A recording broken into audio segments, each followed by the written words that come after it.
우리 하나님의 말씀 보겠습니다. 마태복음 6장 6절, 우리 한 절입니다. 우리 한 목소리로 같이 읽겠습니다. 마태복음 6장 6절, 우리 한 목소리로 같이 읽겠습니다. 너는 기도할 때 내 골방에 들어가 문을 닫고 은밀한 중에 계신 내 아버지께 기도하라. 은밀한 중에 보시는 내 아버지께서 갚으시리라. 아멘. 기도의 골방이 먼저이다라는 제목으로 하나님의 말씀 나누도록 하겠습니다. 오늘은 좀 그 청년의 때에 우리의 시기에 좀 맞는 고민과 이야기들을 좀 나눠보려고 합니다. 그래서 어제 저녁에 너무 고단한 가운데 기도를 했어요. 하나님, 청년들에게 꼭 필요한 말씀을 좀 주십시오.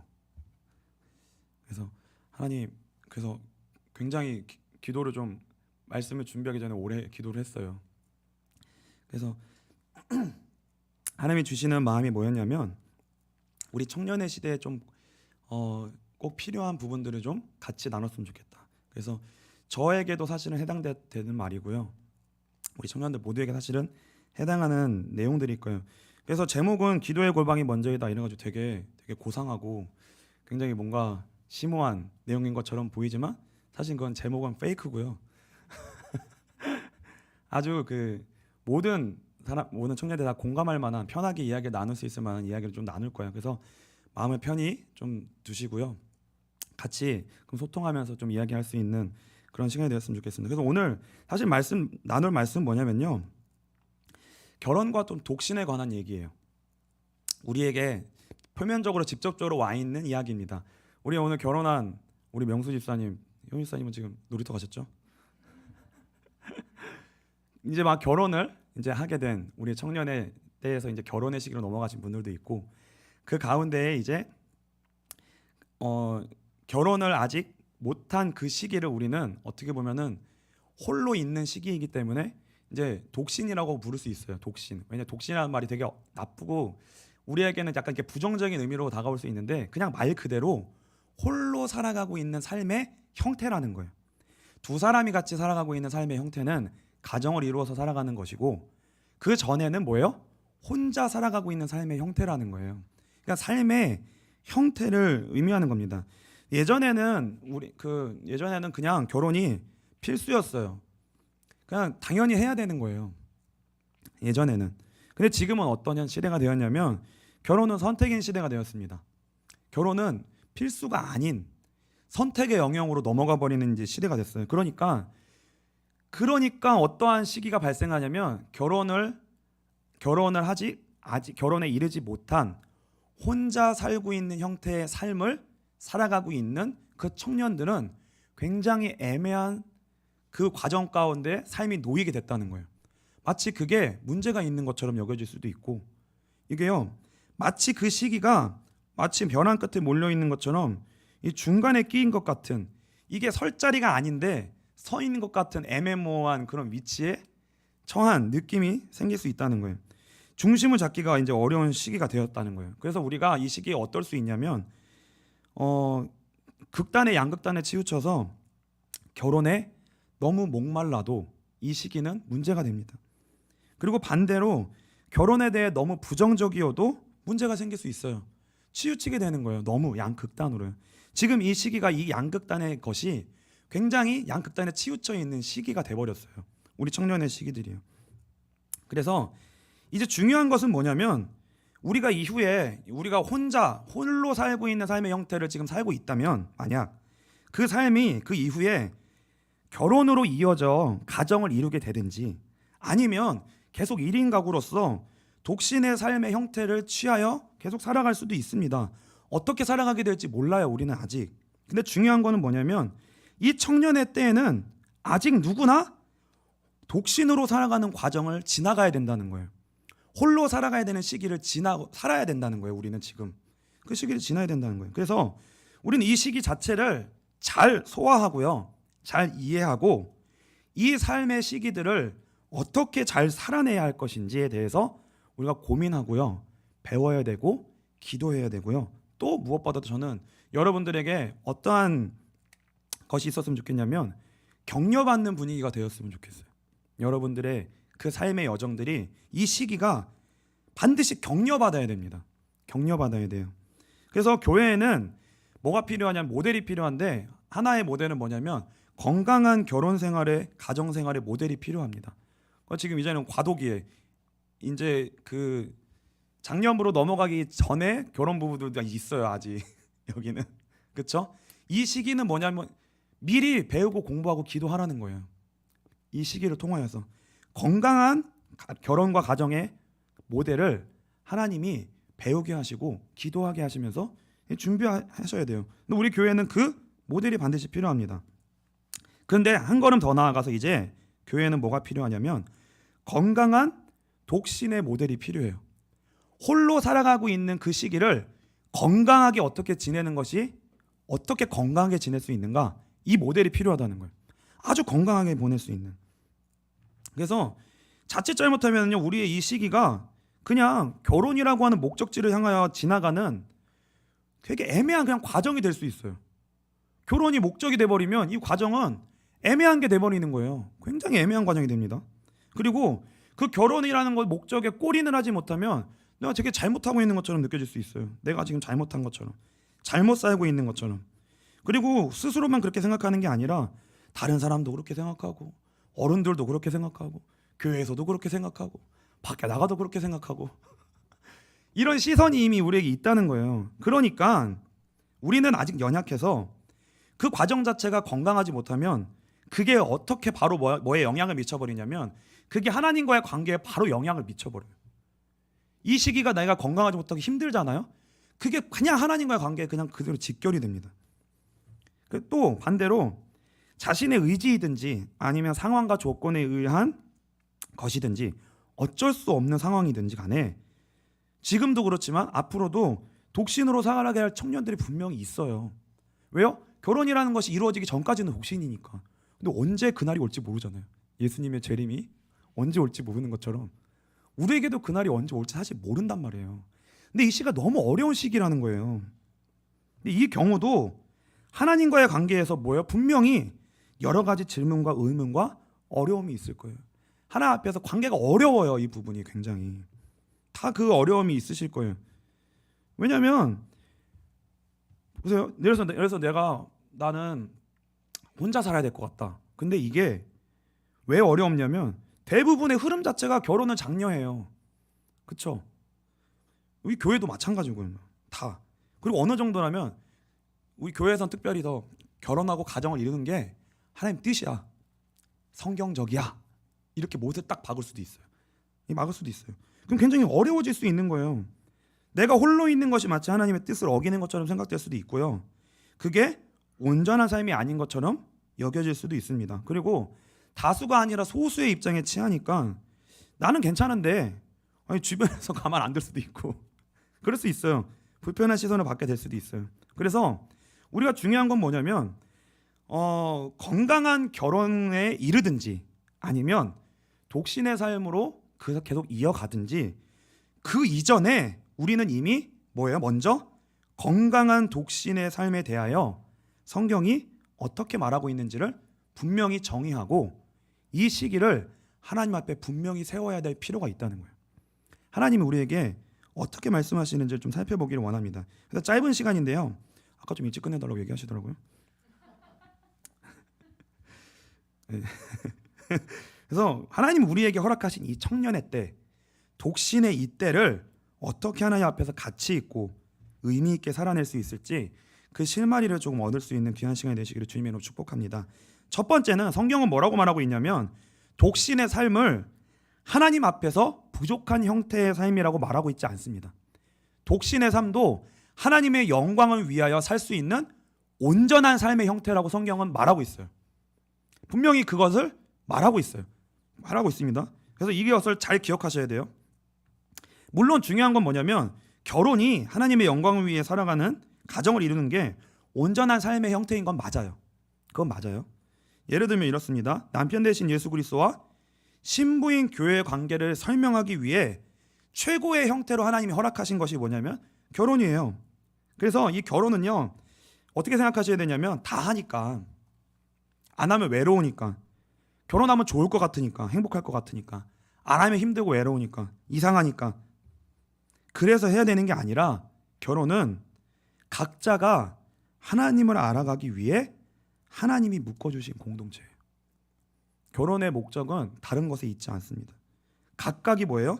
남자와 여자는 각각이 서로 하나님 앞에 서서 하나님을 알아가기 위한 목적 안에서만 서로 완전하게 연합될 수 있어요. 에베소서 5장 22절로 33절입니다. 우리 한번 같이 쭉 읽어보겠습니다. 같이 읽겠습니다. 아내들이여 자기 남편에게 복종하기를 주께 하듯 하라. 이는 남편이 아내의 머리됨이 그리스도께서 교회의 머리됨과 같음이니 그가 바로 몸의 구주시니라. 쭉 읽겠습니다. 33절까지. 그러므로 교회가 그리스도에게 하듯 아내들도 범사에 자기 남편에게 복종할지니라. 남편들아 아내 사랑하기를 그리스도께서 교회를 사랑하시고 그 교회를 위하여 자신을 주심같이 하라. 이는 곧 물로 씻어 말씀으로 깨끗하게 하사 거룩하게 하시고 자기 앞에 영광스러운 교회로 세우사 티나 주름 잡힌 것이나 이런 것들이 없이 거룩하고 흠이 없게 하려 하심이라. 이와 같이 남편들도 자기 아내 사랑하기를 자기 자신과 같이 할지니 자기 아내를 사랑하는 자는 자기를 사랑하는 것이라. 누구든지 언제나 자기 육체를 미워하지 않고 오직 양육하여 보호하기를 그리스도께서 교회에게 함과 같이 하나니 우리는 그 몸의 지체이니라. 그러므로 사람이 부모를 떠나 그의 아내와 합하여 그 둘이 한 육체가 될지니 이 비밀이 크도다. 나는 그리스도와 교회에 대하여 말하노라. 그러나 너희도 각각 자기의 아내 사랑하기를 자신같이 하고 아내도 자기 남편을 존경하라. 이거는 뭐 윤리도덕에 대한 얘기가 아니라 결혼이라는 것 자체가 하나님이 임시적으로 주신 거예요. 왜 주셨냐? 하나님을 알게 하는 계시를 주시려고 담아두신 거예요. 그 안에 교회와 그의 신랑 대신 예수 그리스도와 그의 신부 대신 그의 몸인 교회를 설명하기 위해, 그걸 그림자로서 설명하기 위해 가정이라는 것을 하나님이 주셨다는 거예요.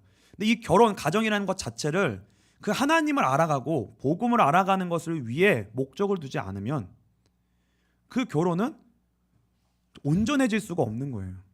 온전해질 수가 없는 거예요. 그래서 결혼을 소망하는 분들은 내가 왜 결혼을 소망해야 되는지 그 이유를 성경적으로 하나님 앞에서 반드시 정리하셔야 돼요. 이거를 정리하지 못하면 우리는 그 결혼 자체가 우상이 될 수 있고요. 그 결혼 자체가 올무가 될 수 있습니다. 그 결혼 자체가 행복을 줄 수 있고, 결혼 자체가 행복을 주는 게 아니거든요.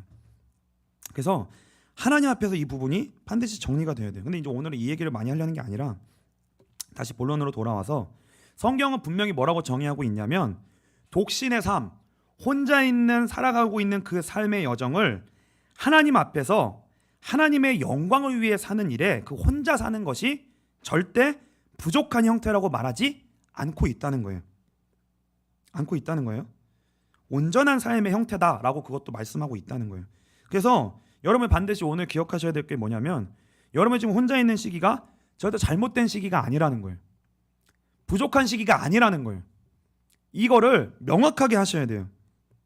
그래서 여러분이 이 시기, 혼자 있는 시기가 나중에 결혼으로 이어지든지 아니면 독신으로 남든지 어느 쪽으로 이어질지 모르지만 분명한 사실은 뭐예요?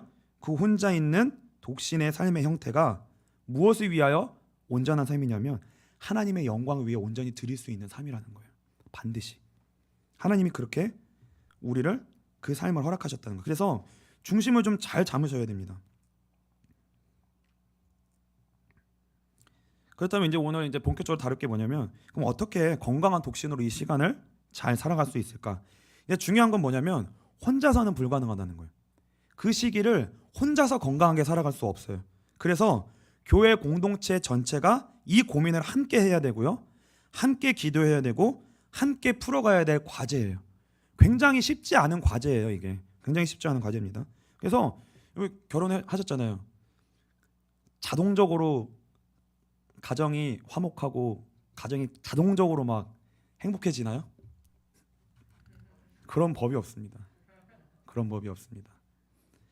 굉장한 서로가 노력을 해야 돼요. 기도하고 힘쓰고 애써야 돼요. 그것처럼 건강한 독신으로 사는 것도요. 그와 동일하게 힘과 노력과 기도와 그 노력이 필요해요. 그러니까 이거를 간과하시면 안 돼요. 아주 동일한 노력이 필요합니다. 근데 이제 첫 번째 뭐냐면 독신의 어려움의 첫 번째 내용이 뭐냐면 외로움이에요. 외로움. 디모데전서 5장 5절로 6절입니다. 같이 읽겠습니다. 참 과부로서 외로운 자는 하나님께 소망을 두어 주야로 항상 간구와 기도를 하거니와 향락을 좋아하는 자는 살았으나 죽었느니라. 다시 한번 읽겠습니다. 5절 같이 읽겠습니다. 참 과부로서 외로운 자는 하나님께 소망을 두어 주야로 항상 간구와 기도를 하거니와. 여기에 홀로 살고 있는 그 형태의 삶을 뭐라고 얘기하고 있냐면 성경은 인간의 외로움은 반드시 하나님으로 채워야 된다라고 말씀하고 있는 거예요. 소망을 어디다 두라? 사람에게 두라? 아니에요. 하나님께 소망을 두라 해요.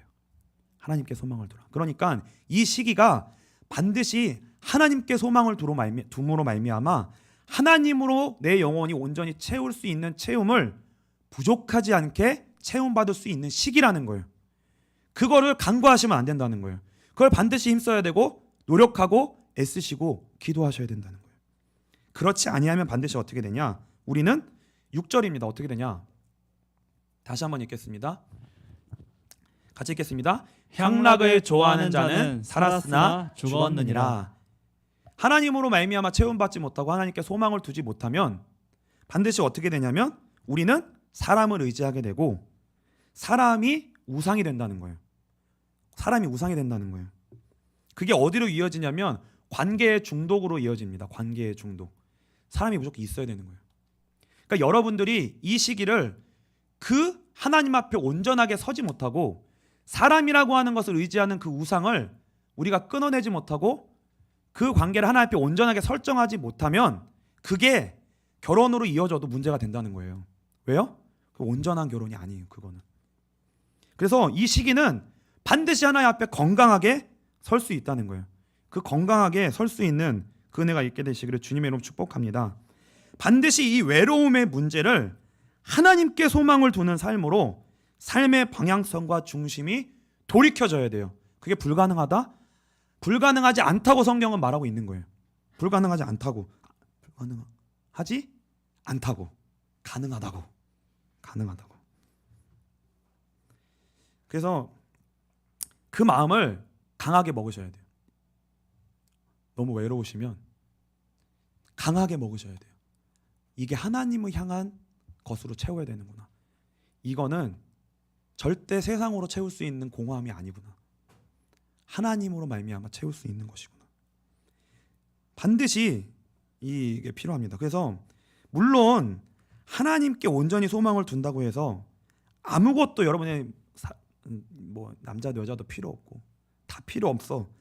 온전한 상태가 돼. 그렇게 된다는 말이 아니에요. 하나님께 소망을 둬도 외롭습니다.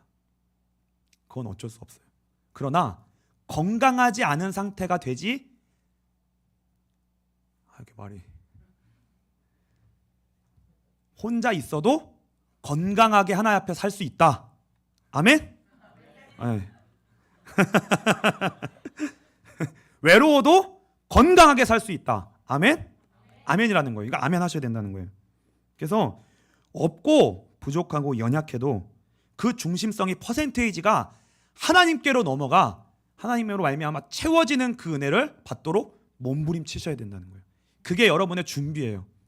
건강한 독신의 삶 하나님 앞에 준비하는 거예요. 준비해야 돼요. 그래야 우상으로 관계의 중독으로 우상으로 넘어가지 않습니다. 두 번째는 뭐냐면 독신의 어려움은 뭐냐면 아직 우리의 때는 오지 않을 수 있는데 우리가 이야기는 나눠봐야 돼요. 미리.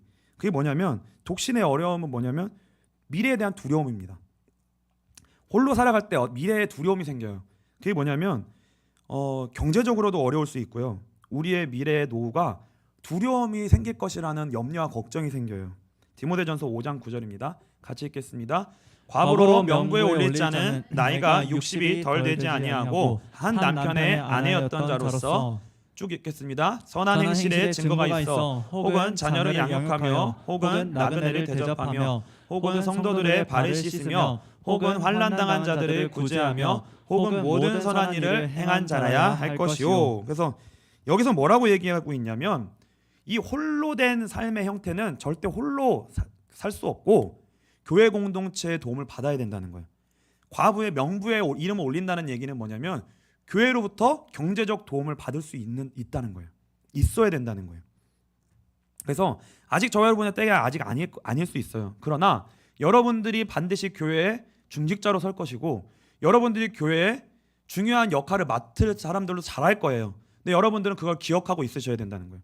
이런 것들을 기도하시면서 여러분들이 청년들과 교회들을 살피고 홀로 살고 있는 삶의 형태들을 여러분들이 다 이제는 살피고 교회가 함께 챙겨야 된다는 것을 여러분들이 항상 염두에 두고 있으셔야 된다는 거예요. 그게 앞으로 우리가 살아야 될 시기예요. 피할 수 없는 시대입니다. 그래서 지금 당장은 어려워도 이걸 우리가 인식하고요. 같이 기도할 수 있어야 됩니다. 세 번째 중요한 거는 뭐냐면 앞에 두 개는 어려움이지만 세 번째는 독신의 시기에만 있는 유익입니다. 고린도전서 7장 32절입니다. 같이 읽겠습니다. 너희가 염려 없기를 원하노라. 장가가지 않은 자는 주의 일을 염려하여 어찌하여야 주를 기쁘시게 할까 하되. 쭉 읽겠습니다. 장가간 자는 세상 일을 염려하여 어찌하여야 아내를 기쁘게 할까 하여. 마음이 갈라지며 시집가지 않은 자와 처녀는 주의 일을 염려하여 몸과 영을 다 거룩하게 하려 하되 시집간 자는 세상 일을 염려하여 어찌하여야 남편을 기쁘게 할까 하느니라. 독신의 유익이 있다는 거예요. 이 독신의 시기에만 있는 유익이 있다는 거예요. 그게 뭐냐면 바울은 이 독신의 유익을 이 시기에만 있는 시간이 있다는 거예요. 독신의 시기에는 결혼하지 않은 사람보다 훨씬 시간의 유익이 있고 경제의 유익이 아니라 여유. 시간의 여유가 있고 돈의 여유가 있고 에너지의 여유가 있다는 거예요. 그 에너지를 그 모든 것들을 어디에 더 쓸 수 있다는 거예요? 하나님의 나라를 위해 사용할 수 있는 영적인 집중력을 발휘하는 일에 사용할 수 있다라고 말씀하고 있는 거예요. 그래서 여러분들이 이 시기를 더 하나님 앞에 세우고요. 내가 언제 결혼할지 아시는 분 아무도 없어요. 내가 언제 어떻게 될지 몰라요. 근데 이 시기를 하나님 앞에 진짜 건강하게 보내야 되겠구나. 내가 이 시기를 하나님 앞에 진짜 건강하게 보내야 되겠구나. 하나님과 교회를 섬기는 일에 섬길 수 있는 하나님이 은혜와 기회를 주셨구나. 시간을 주셨구나. 하나님, 나에게 길을 열어주시고 지혜를 주시고 하나님이 이 허락하신 것들을 헛되이 보내지 않고 건강하게 쓸 수 있도록 은혜를 주십시오. 반드시 기도해야 됩니다. 반드시 기도해야 돼요. 그래서 이 성경에는 주로 뭐라고 나오냐면 교회에서 여러분들이 할 수 있고 섬길 수 있는 일들이 있다는 거예요. 그래서 그것들을 다른 데에다가 쓰시지 마시고 정말 하나님을 위해 쓰시고 교회의 유익을 위하여 쓰시고 보람되고 가치 있는 일을 위해 기도하시고 거기다가 투자하세요. 거기다가 투자하세요. 그래서 우리가 앞으로 이런 부분들을 놓고 우리 교회와 청년들이요, 이 교회가 우리가 나아가야 될 방향들을 같이 기도하고 생각해 볼 수 있는 그런 기회가 되시기를 주님의 이름으로 축복합니다. 아멘? 네. 결론입니다. 좋으시죠?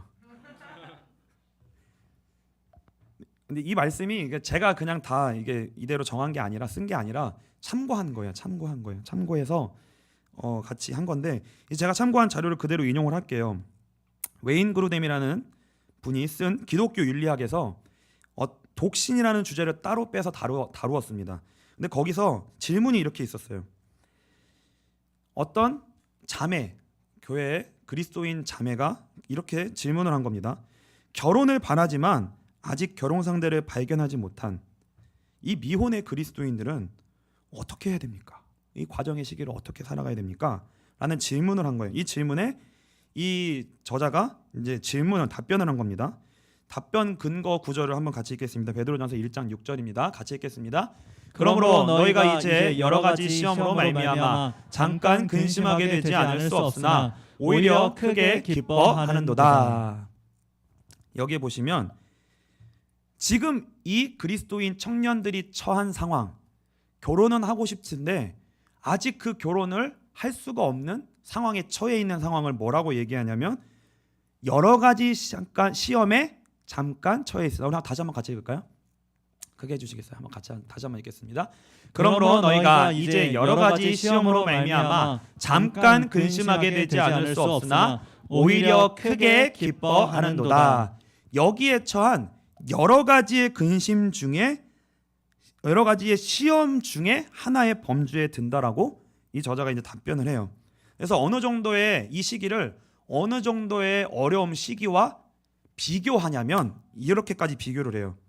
박해의 시대는 어떠한 어려움을 겪었냐면 순교를 각오하고 고난을 감수해야 하는 시험이 있었습니다. 그거와 비견되게 지금 오늘날 그리스도인 청년의 시기가 그것과 동일하게 비견된 어려운 시기라는 거예요.